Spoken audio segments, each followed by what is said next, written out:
ఆత్మబంధువులందరికీ నా యొక్క ఆత్మ ప్రణామాలు. ఇంత గొప్ప ధ్యాన జ్ఞాన మార్గాన్ని మనకు అందించిన మహాత్ములైన బ్రహ్మర్షి పితామహ పత్రిజీ దంపతులకు, ప్రతిరోజు నాకు జ్ఞానాన్ని అందిస్తున్న బ్రహ్మర్షి తటవర్తి వీరరాఘవ దంపతులకు ఒకసారి ఆత్మ ప్రణామాలు తెలుపుకొని కార్యక్రమం స్టార్ట్ చేసుకుందాం మాస్టర్స్. ఈరోజు మనం తెలుసుకున్న టాపిక్ ఏంటంటే, మానవుడు ఎందుకు ధ్యానం చెయ్యాలి. మానవ జన్మ తీసుకున్న ప్రతి ఒక్కరూ ధ్యానం చేయాల్సిందే. కానీ చాలామంది ఇప్పటి నుండే ధ్యానం ఎందుకు, మేము ముసలి వాళ్ళం అయ్యామా అని అంటుంటారు. పెద్దగయ్యాక చూద్దాంలా అని రకరకాలుగా అంటారు. ఇంకా కొంతమంది మాకు అన్ని రకాలుగా బాగుంది, మాకు ఇప్పుడే ధ్యానం ఎందుకులే అంటారు. మరి చాలామంది మానవులు దుఃఖంలో ఉంటారు. ఎందుకు అంటే, మానవుడు సృష్టిలో ఉన్నటువంటి 84 లక్షల జీవరాశుల్లో మానవుడు ఒక్కడే దుఃఖంలో కూరుకుపోతున్నాడు. ఎందుకంటే కోరికలతో, దురాశ, స్వార్థము, ఇలా రకరకాల కారణాల వల్ల మానవుడు ఒక్కడే దుఃఖానికి లోనవుతున్నాడు. ప్రకృతికి విరుద్ధంగా జీవిస్తున్నాడు. కాబట్టి మానవుడే దుఃఖంలో ఉంటాడు. మరి మానవుడికి ఈ ధ్యానం అన్నీ అవసరం. మరి అసలు ధ్యానం ఎందుకంటే, మానవుడు దుఃఖంలో నుంచి బయట పడటానికి, తర్వాత చావు పుట్టుకల గురించి తెలుసుకోవడానికి, ఆత్మజ్ఞానం పొందడానికి, అంతేకాకుండా శారీరక లాభాలు, మానసిక ప్రశాంతత, ఏకాగ్రత, సంపూర్ణ ఆరోగ్యము, మానసిక ధైర్యము, ఇలా చెప్పుకుంటూ పోతే ఎన్నో లాభాలు ఈ ధ్యానం ద్వారా మనం పొందవచ్చు. అంతేకాకుండా మనం ఎలా జీవించాలి, అసలు ధ్యానం అంటే మనల్ని మనం తెలుసుకోవడం, దానికోసమే ఈ ధ్యానం. మరి అసలు ప్రాపంచిక జీవితం అంటే ఏంటి అని మనం ప్రశ్నించుకుంటే గనక, ప్రాపంచిక జీవితం అంటే మాయా ప్రపంచం. ఈ ప్రపంచంలో చూసిన ప్రతిదీ మానవుడు కావాలని అనుకుంటాడు. అందుకే మనం ఈ భూమి మీదకి, అందుకే మనకు ఈ సమస్యలు, దుఃఖాలు, బాధలు.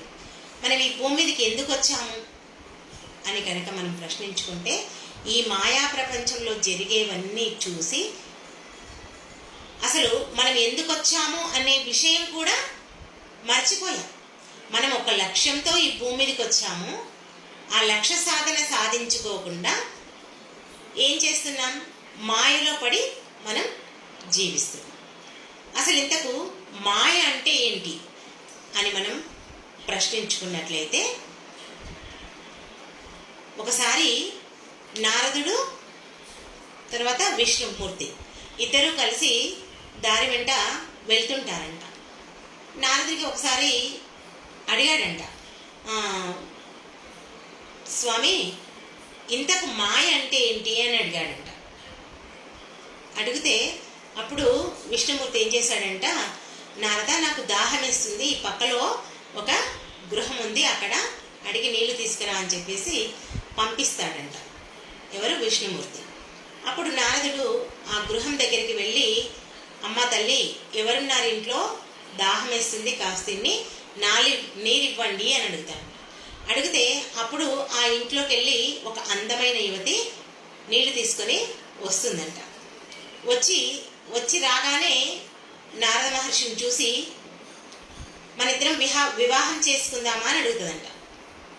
మరి నారదుడు ఆమె అందానికి ముగ్ధురాలయ్యి, సరే చేసుకుందామని చెప్పేసి నారద మహర్షి ఆ అమ్మాయి వివాహం చేసుకుంటారంట. అలా కాపురం చేస్తూ కొన్ని రోజుల తర్వాత వాళ్ళకు పిల్లలు అవుతారు. చక్కగా ఆ జీవితం గడుస్తుంటుంది. అలా గడుస్తున్న కొన్ని రోజుల తర్వాత,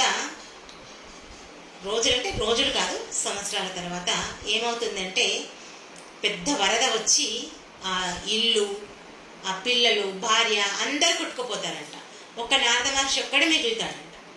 ఆ నారద మహర్షి అప్పుడు లబో దిబో అని మొత్తుకొని ఏడుస్తూ కూర్చుంటాడంట. ఏడుస్తూ కూర్చుంటే అప్పుడు విష్ణువు దగ్గరికి వెళ్ళి భుజం మీద చెయ్యేస్తాడంట. చెయ్యేసి, ఏంటి నారద ఎందుకు ఏడుస్తున్నావు అనంట. అప్పుడు నారద మహర్షి తేరుకొని, ఏంటి స్వామి ఇదంతా అని అడుగుతాడంట. అంటే మాయ అంటే ఇదేనాయనా అని చెప్పి అంటాడంట. అలా ఉంది మన పరిస్థితి. ఆ మాయలో పడి మనం ఏం చేస్తున్నాం? మనం వచ్చిన లక్ష్యాన్ని మనం మర్చిపోయి జీవిస్తున్నాం. మరి ఇంతకు భగవంతుడు అంటే ఎవరు? ఆయన ఎక్కడ ఉంటాడు? ఏం చేస్తుంటాడు? అంటే భగవంతుడు అంటే ఆత్మ. ఆయన ఎక్కడుంటాడు? మన హృదయంలోనే కొలువై ఉన్నాడు.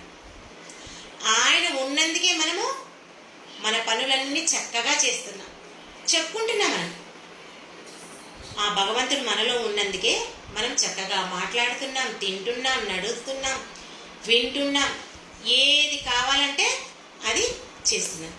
కేవలం మనలో ఆయన ఉన్నందుకే ప్రతి ఒక్కటి మనం చేయగలుగుతాం.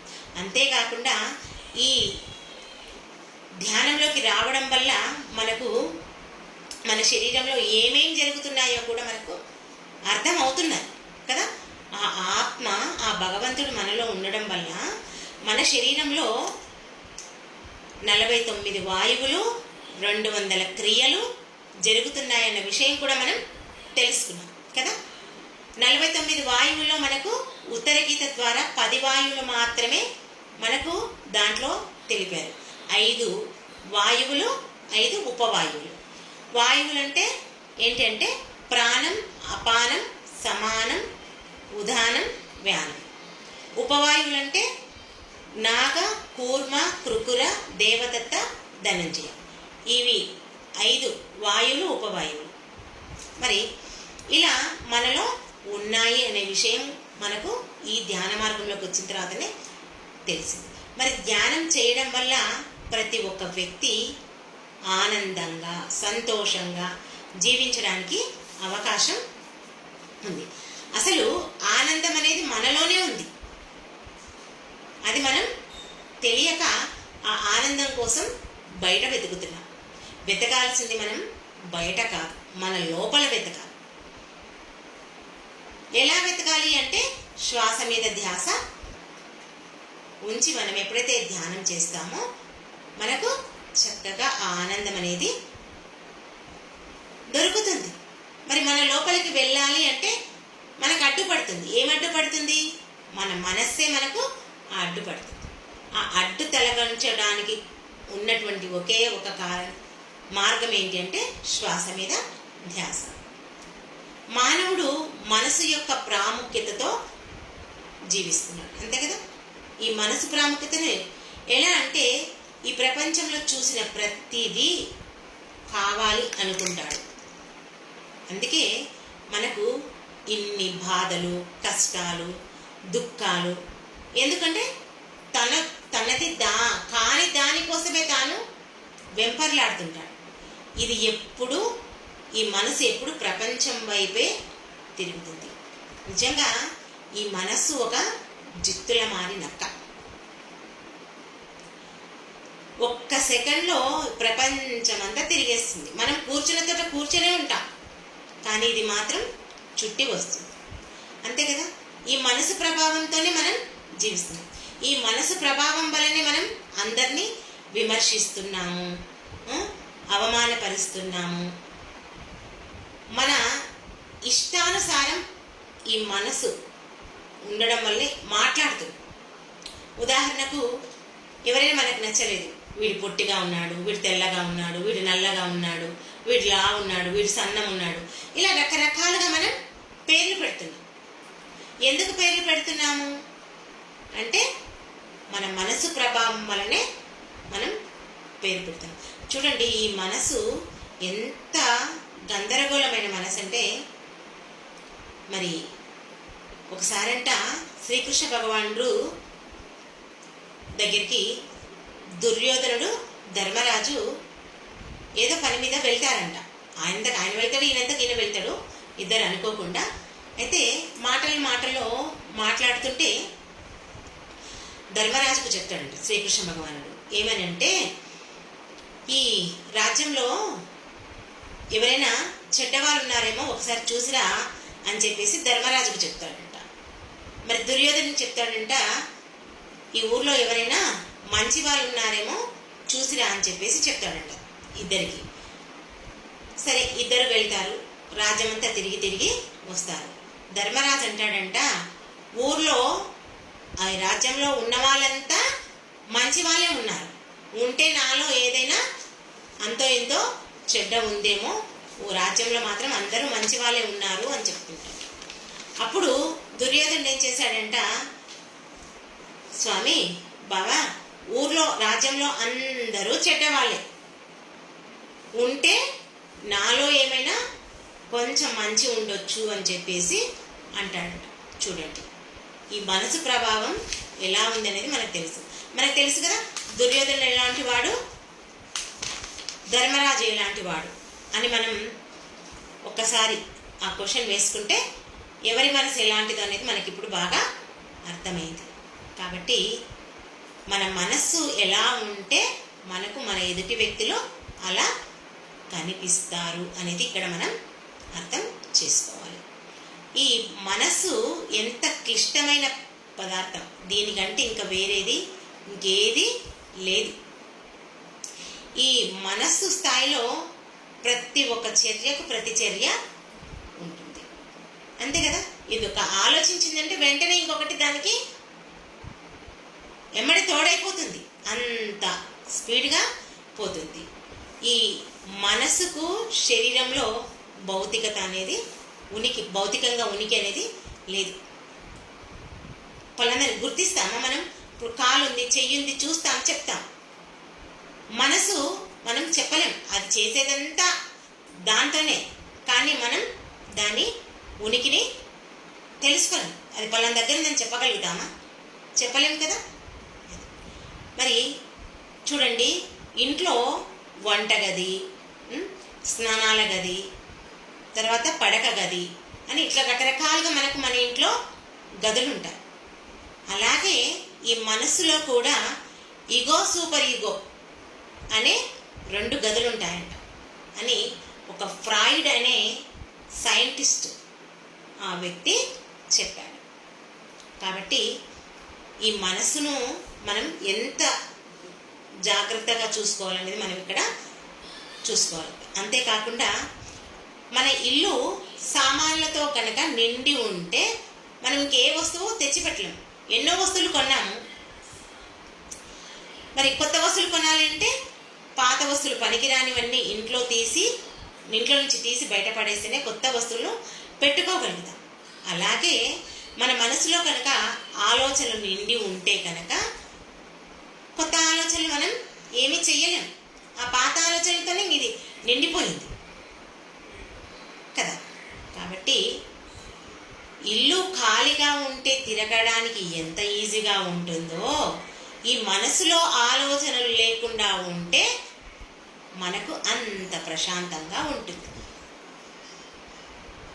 అంత ఆనందంగా మనం మన జీవితాన్ని గడపవచ్చు.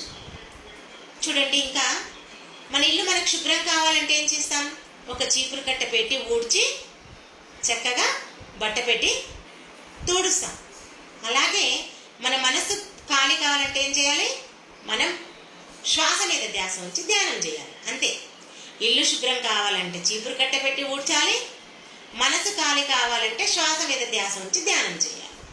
ఇంత ఈజీగా ఉంది. ఇక్కడ మనకి ఏదైనా ఒక బాధ కలుగుతుంది, బాధ కలిగినప్పుడు అది మనసుదా శరీరంగా ఎలా చెప్పగలుగుతావు అంటే, మనసుకు అంటే ఇక్కడ శరీరం మనసుదా అంటే ఆ బాధ మనసుదే. ఎందుకంటే దెబ్బ తగిలేదేమో శరీరానికి, ఆ నొప్పి తెలిసేది, బాధ కలిగేది మనసుకు. అంటే ఇక్కడ అంతా మనసుదే ప్రాముఖ్యత ఉంది. మనం అందుకే బాగా గమనించాలి. మనం ఈ శరీరం పనిచేస్తుందా, మనసు పనిచేస్తుందా అంటే ఎక్కువగా మన మనసు పైనే మనం ఆధారపడి ఉన్నాం. ఇక్కడ మనం అద్దాన్ని, మనసును రెండింటిని కనుక చూస్తే కనుక ఈ అద్దము, మనసు ఒక స్థాయి వరకు రెండు ఒకటే. మనసు అద్దం. ఏంటంటే అద్దాన్ని చూస్తే మన ప్రతిబింబం కనిపిస్తుంది, మనసును చూస్తే మనలో ఉన్నటువంటి భావము వ్యక్తపరుస్తుంది. అర్థమైందా? అద్దాన్ని చూస్తే నీ మనసు, నీ యొక్క మొహాన్ని నువ్వే చూసుకుంటావు, నీ యొక్క కట్టు బొట్టు ఏదైనా సరే నువ్వు చూసుకుంటావు. అదే మన మనసును కనుక గమనిస్తే మనం ఒక వ్యక్తి గురించి కానీ, ఒక పదార్థం గురించి కానీ, ఒక వస్తువు గురించి కానీ దాన్ని ఐడెంటిఫై చేస్తాం. అంటే దాని భావాన్ని చూస్తాం. అంటే ఒక మనిషి లావుగా ఉన్నాడు అనుకోండి, లా ఉన్నాడు అనే మన భావాన్ని వ్యక్తం చేస్తాం. మళ్ళీ చూస్తే రెండు ఒకటే అనిపిస్తాం, కానీ రెండిటికి ఉన్న డిఫరెన్స్. యథాతథంగా అద్దమేమో మన ప్రతిబింబాన్ని ప్రతిబింబిస్తుంది, మనసేమో మన భావరూపంలో దాన్ని వ్యక్తపరుస్తుంది. కాబట్టి ఇక్కడ ఇంకొకటి, అద్దానికేమో జ్ఞాపక శక్తి ఉండదు. ఉంటుందా అద్దానికి జ్ఞాపక శక్తి? కానీ మనసుకు జ్ఞాపక శక్తి ఉంటుంది. చూడండి, ఉన్నది మనసు ఒక్కటే, ఇన్ని రకాలుగా పనిచేస్తుంది. మనసు ప్రభావం వల్లే మనం నీవిలా నేనలా అనే ఈర్ష అసూయ పెంచుకుంటున్నాం. దాంతే నీవు వేరు నేను వేరు అని ఈ మనసును నానా రకాలుగా మనం చెప్పుకుంటున్నాం. అందుకే ఈ మనస్సును కనుక మనం పక్కకు తొలగిస్తే ఎదుటివారిలో మనకి ఎప్పుడూ మంచే కనిపిస్తుంది, అందరిలో దైవత్వమే కనిపిస్తుంది. కాబట్టి దీనికి ప్రాముఖ్యం ఇవ్వకూడదు. ఇస్తే మనం ప్రతి ఒక్కరిలో చెడునే చూస్తాం, అంతేకాకుండా నేనే గొప్ప అనుకుంటాం. మరి ధ్యానం చేయడం వల్ల ఈ మనసు యొక్క ప్రభావం తగ్గి అందరూ ఒకటే అని మనం తెలుసుకుంటాం. చాలామంది ఈ ధ్యానం శరీరం కోసం, కోరికల కోసం చేసినట్టయితే మనం ఇంకా ప్రాపంచిక జీవితంలో ఉన్నట్లే. చాలామంది దానికోసమే చేస్తారు కదా, ఎంతసేపు శరీరం ఆరోగ్యంగా ఉండాలి, మనసు బాగుండాలి అని దానికోసమే వాళ్ళు తపన పడుతుంటారు. కాబట్టి ఈ ధ్యానం చేసేది ఎందుకు అంటే భగవంతుని తెలుసుకోవడానికే చేయాలి. అయితే ప్రతి ఒక్కరూ ఆ ఆత్మని తెలుసుకొని ఆత్మస్థితిలో ఉండాలి. ఉంటే వాళ్ళ జీవితం ఆనందంగా ఉంటుంది. అలా శిక్షణ కోసమే మనం ధ్యానం చేయాలి. శిక్షణ కోసం భగవంతుణ్ణి తెలుసుకోవాలని శిక్షణ కోసమే మనం ధ్యానం చేయాలి. ధ్యానం చేస్తే మనం దేనికి చింతించకుండా జీవించగలుగుతాం. ఇప్పుడు ఎట్లా, నా జీవితం ఎట్లా, రేపటి నాడు ఎలా అవుతుంది, ఇవన్నీ ఏ చింతలో ఉండాలి? ఉండకూడదు కూడా. మరి ఈ ధ్యాన మార్గంలోకి వచ్చాకే మనకు కర్మ సిద్ధాంతం గురించి కూడా బాగా అవగాహన ఏర్పడుతుంది కదా. మనకు తెలుసు, ఇప్పుడు ఏదైనా కష్టం వచ్చినా నష్టం వచ్చినా ఎందుకంటే గతంలో మనం చేసిన పాపకర్మల ఫలితంగానే మనకి ఇప్పుడు ఇలా ఉంది మన జీవితం అనేది మనకు తెలుస్తుంది. ఈ కర్మ సిద్ధాంతాన్ని మనం తెలుసుకుంటే కనుక కష్టాన్ని నష్టాన్ని రెండింటిని మనం సమస్థితిలో తీసుకుంటాం.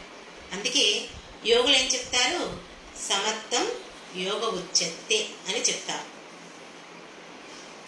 రెండింటిని సమానంగా తీసుకోవాలి. దుఃఖమైన సుఖమైన రెండు నా కర్మ ఫలమే అని తెలుసు యోగికి. ఎందుకంటే నేను చేసుకున్న దాన్ని బట్టి నా జీవితం ఆధారపడి ఉంది కాబట్టి అలాగే అనుభవించాలని తెలుసుకుంటాడు ఒక యోగి, ఒక జ్ఞాని. దుఃఖానికి బాధపడేవారు యోగత్వంలోకి రానట్లేదు, అంతే కదా. ఎప్పుడు ఏడుస్తూ ఉంటే ధ్యాన మార్గంలోకి వచ్చిన తర్వాత కూడా వాళ్ళు ఇంకా ధ్యానం గురించి జ్ఞానం గురించి సరిగ్గా అర్థం కాలేదు. అందుకే పత్రికారు కూడా మనకు చెప్తారు, వీసమెత్తు దుఃఖం ఉన్నా నీవింకా అజ్ఞానంలో ఉన్నట్లే అని చెప్పేసి మనకు పత్రికారు చెప్తారు. ఇక్కడ కర్మలు మన ఇష్టానుసారం చేస్తే మన జీవితం నరకప్రాయం అవుతుంది.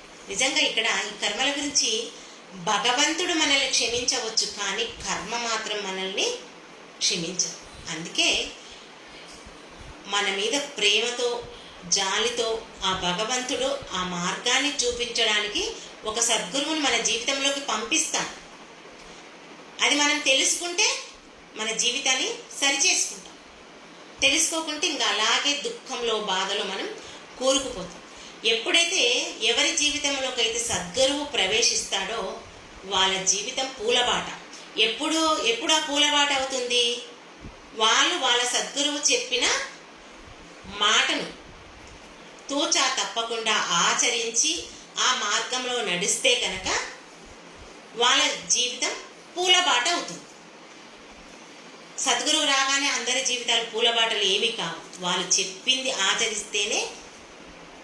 ఇంకొకటి, మనం ధ్యాన మార్గంలోకి రాకముందు మనకు వచ్చిన కష్టాలకి దుఃఖపడే వాళ్ళం, ఇతరులపైన ఆధారపడేవాళ్ళం.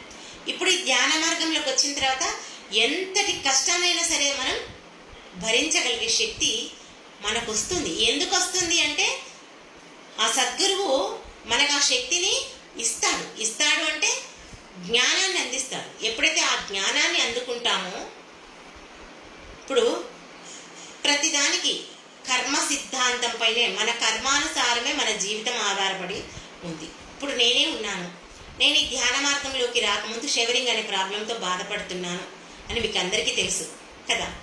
అయితే ఆ సమస్య ఉన్నప్పుడు నేను ఎంతో దుఃఖానికి లోనయ్యి ఎన్నో గుళ్ళు తిరగడం అన్నీ చేసి రకరకాలుగా ప్రయత్నాలు చేశాను నేను. ఎప్పుడు ధ్యాన మార్గంలోకి రాకముందు. మరి ధ్యాన మార్గంలోకి వచ్చిన వెంటనే నాకు తగ్గిందా అంటే కొన్ని రోజులకు నాకు ఆ సమస్య అనేది తగ్గింది. కానీ ఆ ధ్యాన మార్గంలోకి రాకముందు ఎంత బాధపడి భయపడి విలవిల్లాడానో, ఈ మార్గంలోకి వచ్చిన తర్వాత నేను బాధపడలేదు. ఎందుకంటే నేను ఏ జన్మలో చేసుకున్న కర్మ వల్లనో నేను ఇప్పుడు ఇది అనుభవిస్తున్నాను. ఇది అనుభవించాల్సిందే. ఇది నేను ఈ ధ్యానం ద్వారానే తగ్గించుకోవడానికి అవకాశం ఉంది. అది నాకు ప్రూఫ్ అయ్యింది. నాకు ఆ కాన్ఫిడెన్స్ అనేది నాకు వచ్చేసింది. ఇదంతా ఎలా వచ్చింది అంటే సద్గురువు యొక్క బోధల వల్లనే నాకు ఇది అవగతమయ్యింది. కాబట్టి మనం ఎవరికైనా సరే కొత్త వాళ్ళకు ధ్యానం గురించి చెప్పిన తర్వాత వాళ్ళకు కర్మ సిద్ధాంతం గురించి కూడా చెప్పాలి. ఎందుకంటే మనం ఎందుకు ధ్యానం చేస్తున్నాం అంటే భగవంతుని తెలుసుకోవడానికి చేస్తున్నాం కదా. మరి మనకు మన జీవితంలో కొన్ని కష్టాలు, బాధలు, నష్టాలు అనుభవిస్తున్నాం. అంటే సుఖం సంతోషం గురించి ఎవరు అడగరు, దాని గురించి మాట్లాడరు. నేను చేసుకున్నా కాబట్టి నాకు వచ్చింది అనుకుంటారు. కష్టము నష్టము బాధ మాత్రం గురించే బాధపడతారు. అది 10 మందికి చెప్పుకుంటారు కదా. ఇప్పుడు ఓ 1000 రూపాయలు లాభం వచ్చింది, ఎవరైనా చెప్తారా నాకు 1000 రూపాయలు లాభం వచ్చిందని? ఎవ్వరూ చెప్పరు. అదే 100 రూపాయలు అయినాయి అనుకో 100 మందికి చెప్పింటారు, అవునా కదా. అట్లాగే జీవితంలో కష్టం కలిగితే బాధపడతారు, 10 మందికి చెప్పుకుంటారు. సుఖం కలిగిన సంతోషం కలిగిన దానికి చెప్పారు. ఆ కష్టం సుఖం గురించి మనం ఇక్కడ ఈ ధ్యాన మార్గంలోకి వచ్చిన తర్వాత ఆ కర్మ సిద్ధాంతం గురించి మనం చెప్పాలి. మనం చేసుకున్న గతంలో చేసుకున్నటువంటి పాప పుణ్య కర్మల ఫలితమే మన జీవితం ఉంది ఇప్పుడు అని మనం ఈ కర్మ సిద్ధాంతం గురించి ఇప్పుడు మనం రోజు చదువుతున్నాం కదా. కర్మ సిద్ధాంతమే కదా మనం బుక్ చదివేది, ప్రతిరోజు స్వాధ్యాయం చేసేది. నువ్వు ఏ చెట్టు విత్తనం నాటితే ఆ చెట్టే వస్తుంది. నీవు వేప విత్తనం నాటి మామిడి చెట్టు రావాలంటే వస్తుందా? రాదు. నువ్వు ఈ చెయ్యితో ఏ కర్మలు చేస్తున్నావో అవే కర్మలు నీవు అనుభవిస్తావు.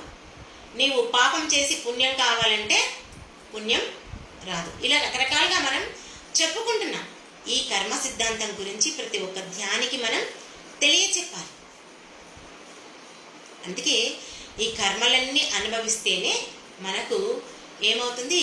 ఆ భగవంతుని దర్శనం కలుగుతుంది. అంత ఊరికినే ఆ భగవంతుని దర్శనం మనం చేసిన పాపపుణ్యాలు ఎన్ని ఉన్నాయో అవన్నీ అనుభవిస్తూ ఆ జ్ఞానాన్ని ఎప్పుడైతే మనం పొందుతామో అప్పుడు ఆ భగవంతుని దర్శనం మనం పొందుతాము. కాబట్టి మరి దైవాన్ని ధ్యానం ద్వారా తెలుసుకోవచ్చు. ఎలా అంటే దైవాన్ని తెలుసుకునే ప్రయత్నం చేస్తే దుష్టులు కూడా దైవాలుగా మారుతారు. ఇప్పుడు ఒక మంచి వాళ్ళకే కాదు దైవాన్ని తెలుసుకునే మార్గం. ఎంతటి దుష్టుడైనా సరే ఆ దైవాన్ని తెలుసుకునే శక్తి ఈ ధ్యానంలో ఉంది. మనం దీనికి ఉదాహరణగా రత్నాకరుడి గురించి మనం చెప్పుకోవచ్చు కదా. ఎవరు అయినా వాల్మీకి అతని ముందు పేరేంటి? రత్నాకరుడు. అతడు దారి దోపిడి దొంగ. తన భార్య పిల్లలు చాకడానికి దొంగతనం చేసి చాకేవాడు. నారద మహర్షి తనకి జ్ఞానోదయం కలిగించి, నువ్వు ఇన్ని పాపపుణ్యాలు చేస్తున్నావు కదా, మరి నువ్వు చేసిన పాపానికి పుణ్యానికి నీ భార్య పిల్లలు భాగం పంచుకుంటారేమో అడుగు అని చెప్పినప్పుడు, ఇది నిజమే కదా అని చెప్పేసి ఇంటికి వెళ్ళి ఎప్పుడైతే అడుగుతాడో అప్పుడు ఆ భార్య కానీ పిల్లలు కానీ ఏమంటారు? మేము నీ పాపంలో భాగం పంచుకోం, నన్ను పెళ్లి చేసుకున్నావు కాబట్టి పోషించే బాధ్యత నీది అని భార్య అంటుంది. పిల్లలు ఏమంటారు? మమ్మల్ని కన్నావు కాబట్టి మేము ఒక స్థాయికి వచ్చే వరకు పెంచే బాధ్యత నీది అంటారు. ఓ ఇంతేనా అని చెప్పేసి వెంబడే నారద మహర్షి దగ్గరికి వచ్చి జరిగిందంతా చెప్పి ఆయన జ్ఞానాన్ని అందిస్తే ఆ జ్ఞానం విని ఆయన తపస్సు చేస్తూ అప్పుడు వాల్మీకి రామాయణం రాశారు. అదే మన అందరం ఇప్పుడు వాల్మీకి రామాయణం చదువుతున్నాం కదా. అంటే చూడండి, మరి అతడు ఎంతో దుష్టుడు, దైవాన్ని తెలుసుకున్నాడా లేదా? ఇప్పుడు చూడు, ఎన్నో యుగాలైంది అయినా ఇప్పుడు మనం ఆ రామాయణాన్ని చదువుతున్నాం. అట్లా అందుకే ఈ దైవాన్ని తెలుసుకునే శక్తి ఒక ఉన్నతుడికే, ఒక డబ్బున్న వాడికే, ఒక గొప్పవాడికే తెలుస్తుంది అని కాదు, ఎవరికైనా ఆ భగవంతుణ్ణి తెలుసుకోవచ్చు అని ఇక్కడ మనం తెలుసుకోవాలి. మరి అంతేకాకుండా విశ్వామిత్రుడు రాజు అయినా కూడా ధ్యానం చేసి ఆయన మహర్షిగా మారాడు. చూడండి, రాజు అయితే తన రాజ్యం గురించి మాత్రమే తెలుస్తుంది కదా. అదే ఒక బ్రహ్మర్షి అయ్యాడనుకోండి, ఈ ప్రపంచం అంటే ఈ ప్రపంచమే కాదు, ఈ అన్ని లోకాల గురించి తెలుసుకోగలుగుతాడు ఒక బ్రహ్మర్షి అయితే. ఎందుకంటే తన మూడవ కన్ను ద్వారా ఇవన్నీ తెలుసుకుంటాడు. అట్లాగే ఒక కోటీశ్వరుడు ఉన్నాడు. ఆ కోటీశ్వరుడు ఏం చేస్తాడు? డబ్బును మాత్రమే చూస్తాడు, అంతే కదా. తనకి ఎంత డబ్బు ఉంది, తనకి ఎన్ని బంగ్లాలు ఉన్నాయి, తనకి ఎన్ని కార్లు ఉన్నాయి, వీటి గురించి మాత్రమే తెలుస్తుంది. సృష్టిని చూడగలుగుతాడా? సృష్టి గురించి తెలుసుకోగలుగుతాడా? ఆ డబ్బులు లెక్క పెట్టుకునే మనకు సరిపోదు కదా. ఆ డబ్బు ఎవడు దొంగతనం చేస్తాడు, దాన్ని ఎలా కాపాడుకోవాలి అనేదే చూస్తాడు. అదే ధ్యానం చేస్తే ఈ సృష్టి మొత్తాన్ని చూడగలుగుతాడు. ఇప్పుడు దీనికి ఉదాహరణగా తటవర్తి వీరరాఘవరావు గారిని మనం చెప్పుకోవచ్చు. మరి తటవర్తి వీరరాఘవరావు గారు అపర కోటీశ్వరుడు. ఈ ధ్యానంలోకి అంటే ఇప్పుడు కూడా అపర కోటీశ్వరుడే, కాకపోతే ఆ డబ్బును చూసే దాని గురించి ఆలోచించి అప్పుడు కూడా ఈ ప్రాపంచిక జీవితంలో కూడా అన్ని సేవలు చేశాడని అంతే తెలుసు. ఎంతసేపు ఈ కనిపించే ప్రపంచం గురించి తనకి తెలుసు. ఎప్పుడైతే ఈ ధ్యాన మార్గంలోకి వచ్చాడో ఇంతటి జ్ఞానాన్ని సంపాదించాడు. ఇప్పుడు తను సంపాదించే సంపాదన మొత్తం కూడా పక్కకు పెట్టి మొత్తం విశ్వ కళ్యాణం కోసమే తన యొక్క శక్తిని, ధనాన్ని, జ్ఞానాన్ని, వాక్కును, సమయాన్ని ప్రతి ఒక్కటి ఈ విశ్వ కళ్యాణం కోసమే అర్పిస్తున్నాడు. చూడండి, మన జీవితం మనం జీవిస్తుంటే ఒక పుస్తకము తెలియదు, ఒక పుస్తకము రాయలేము. తర్వాత ఎంతసేపు నా భార్య, నా భర్త, నా పిల్లలు, నా శరీరానికి సంబంధించిన వస్తువుల గురించి, మనుషుల గురించి మాత్రమే తెలుస్తుంది. అదే ఈ ధ్యాన మార్గంలోకి వచ్చిన తర్వాత మనం ఎన్ని తెలుసుకుంటాం. ఎంతమంది స్నేహితులైతారు, ఎంతోమంది ఆత్మ సంబంధికులు మనకు పరిచయం అవుతారు, ఎన్నో తెలుస్తాయి. చూడండి, ఇప్పుడు ఇది ఎక్కడో జర్చల్లా, ఎక్కడెక్కడి నుంచో మన జూమ్లో జాయిన్ అవుతున్నారా లేదా? మనం ఒకరికొకరం తెలుసా? ఎవ్వరము తెలియదు కదా. అట్లాగే మనం ఈ ప్రాపంచిక జీవితంలో జీవిస్తే కొంతే తెలుస్తుంది. ఆధ్యాత్మిక జీవితంలోకి వచ్చిన తర్వాత ఎన్నో తెలుసుకోగలుగుతాం, ఎంతో జ్ఞానాన్ని సంపాదిస్తాం, ఎంతో మంది మనకు పరిచయం అవుతారు. పాపాత్ములైన ధనవంతులైన పదవులున్న వారికి కొంతే తెలుస్తుంది, కానీ అదే ధ్యానం చేస్తే ఈ సృష్టి అంతా తెలుస్తుంది. కాబట్టి అందుకే ప్రతి ఒక్క మానవుడు ధ్యానం చెయ్యాలి.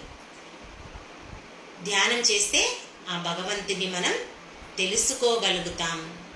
పత్రిజీ గారి ఒకే ఒక్క లక్ష్యం ఏంటి అంటే ప్రతి ఒక్కరూ ధ్యానిగా శాకాహారిగా మారాలన్నదే పత్రి గారి యొక్క సంకల్పం. అందుకే మనం ధ్యానులమయ్యాం, అందరినీ ధ్యానులను తయారు చేద్దాం. మరి ఇంకా ధ్యానం ఎందుకు గొప్పది అనేది మనం ఇప్పుడు కొంచెం తెలుసుకోవాలి కదా. మానవుడు ఎందుకు ధ్యానం చేయాలి అనుకున్నాం, ధ్యానం గొప్పది అని చెప్తున్నాం, ధ్యానం దైవాన్ని తెలుసుకునే మార్గము అని చెప్తున్నాం. ధ్యానం చేస్తే మనం అన్ని రకాలుగా మన జీవితం బాగుంటుంది అని చెప్తున్నాం. మరి ఎందుకు గొప్పది అనేది కూడా మనం తెలుసుకుందాం. మానవుడికి రోగం కలిగించేది పాపం, మానవుడికి భోగం కలిగించేది పుణ్యం, మానవుడికి భవిష్యత్తు నిర్ణయించేది కర్మ, మానవుడికి లాభం కలిగించేది సేవ, మానవుడికి సంపాదించి పెట్టేది పొదుపు. మనం ఎంత సంపాదించినా పొదుపు చేయకపోతే ఏమీ లాభం లేదు. మానవుడికి విలువలు పెంచేది దానం, మానవుడికి నష్టం కలిగించేది హింస, మానవుడికి అశాంతి కలిగించేది ఆశ, మానవుడికి శాంతి కలిగించేది తృప్తి, మానవుడికి దుఃఖం కలిగించేది కామం. కామం అంటే కోరిక. మానవుని పతనం చేసేది అహంకారం, మానవులను అందరినీ దగ్గరికి చేసేది ప్రేమ,